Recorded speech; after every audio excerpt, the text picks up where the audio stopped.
Hello friends, ఈరోజు 5 పదాలు చిటికలో నేర్చేసుకుందాం. మొదటిది ఆబ్లిగేషన్ అంటే బాధ్యత. చట్టంలో ఆబ్లిగేషన్ అంటే ప్రతి ఒక్కరూ ఏదైతే పాటించాలో దాన్ని ఆబ్లిగేషన్ అని అంటారు. అంటే every duty enforceable by law, అది ఆబ్లిగేషన్ అవుతుందన్నమాట. ఖచ్చితంగా పాటించాల్సింది ఆబ్లిగేషన్, వారి యొక్క బాధ్యత అది. సో ఆబ్లిగేషన్ అంటే every duty enforceable by law. ఓకేనా. రెండవది సెటిల్మెంట్ అంటే పరిష్కారం లేదా తీర్మానం అని కూడా అనొచ్చు. ఇప్పుడు ఇద్దరు వ్యక్తులు గొడవ పడ్డారనుకోండి, వారిద్దరి మధ్య ఏదైనా సెటిల్మెంట్, పరిష్కారం ఏముందా అని మనం ఆలోచిస్తాం, అవునా కాదా?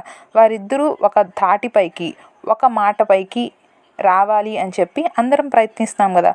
సో వాళ్ళిద్దరి మధ్య ఏం కుదరాలనుకుంటాం?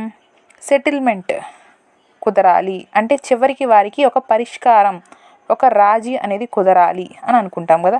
సో సెటిల్మెంట్ అంటే కరెక్ట్ పదము పరిష్కారం అని అర్థం వస్తుంది. ఓకేనా. మూడవది ట్రస్ట్ అంటే నమ్మకం. ప్రతి ఒక్కరికి ఇంకొకరి పైన ఉండాల్సింది ఏంటి? నమ్మకం.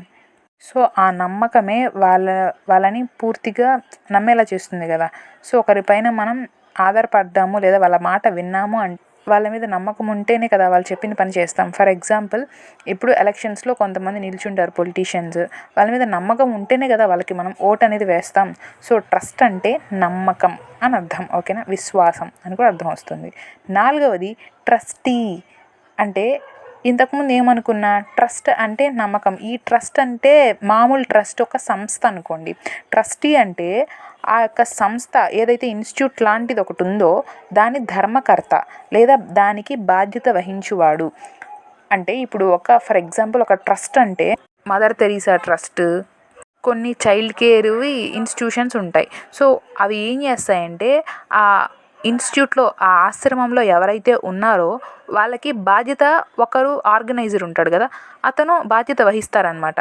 సో ఎవరైతే ఆ ఆశ్రమంకి బాగోగులు చూసుకుంటూ బాధ్యత వహిస్తాడో అతన్ని మనం ట్రస్టీ అంటాం. అంటే ధర్మకర్త అని అర్థం. ఓకేనా. ఐదవది పీనల్ లాస్ అంటే శిక్షా చట్టాలు. మనకి ఇండియన్ పీనల్ కోడ్ ఉంది కదా.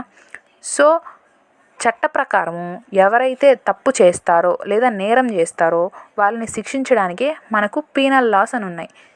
పీనల్ లాస్ అంటే దీనికి ఆపోజిట్గా మనకేముంటాయి? Civil loss. ఓకేనా. సివిల్ లాస్లో శిక్ష అనేది తక్కువ ఉంటుందన్నమాట. అంటే మెయిన్ థీమ్ ఏంటంటే సివిల్లో వాళ్ళకి పరిష్కారం అందజేయాలి. అది అమౌంట్ రూపంలో అయి ఉండొచ్చు, లేదా వాళ్ళకి పొసెషన్ ఇచ్చేసి, అంటే వాళ్ళ ప్రాపర్టీ అయి ఉంటే వాళ్ళకి ప్రాపర్టీ ఇవ్వడం అలా జరుగుతుంది. కానీ క్రిమినల్లో ఏంటంటే వాళ్ళలో మార్పు తీసుకొని రావాలి. వాళ్ళని శిక్షించో లేదా వాళ్ళకి మంచి మాటలు చెప్పో వాళ్ళలో మార్పు అనేది తీసుకురావాలి. ఫైన్స్ కూడా ఉంటాయి, కానీ పీనల్ లాస్ అంటే శిక్షించేటివి అనమాట. ఇప్పుడు ఎవరైనా సరే మంచిగా చెప్తే కొంతమంది వింటారు, కొంతమంది కొడితేనే వింటారు. సో అలాగా చట్టము శిక్ష అనేది ఇచ్చి మనిషిలో మార్పు తీసుకురావడానికి చూస్తుంది కదా. సో ఇలా చెప్పే లాస్నే పీనల్ లాస్ అని అంటారు. ఇవి ఇవాల్టి 5 పదాలు. మీకు నచ్చినట్లయితే లైక్ కొట్టి షేర్ చేసి సబ్స్క్రైబ్ చేసుకోండి. ఇలా రోజు 5 పదాలు రావడం జరుగుతుంది. ఒక్కసారిగా అన్ని పదాలు నేర్చుకోవాలంటే కష్టంగా ఉంటుంది. సులువుగా ఇలా 5 పదాలు గుర్తుంచుకోండి. మరో వీడియోతో మళ్ళీ కలుస్తాను. బాయ్.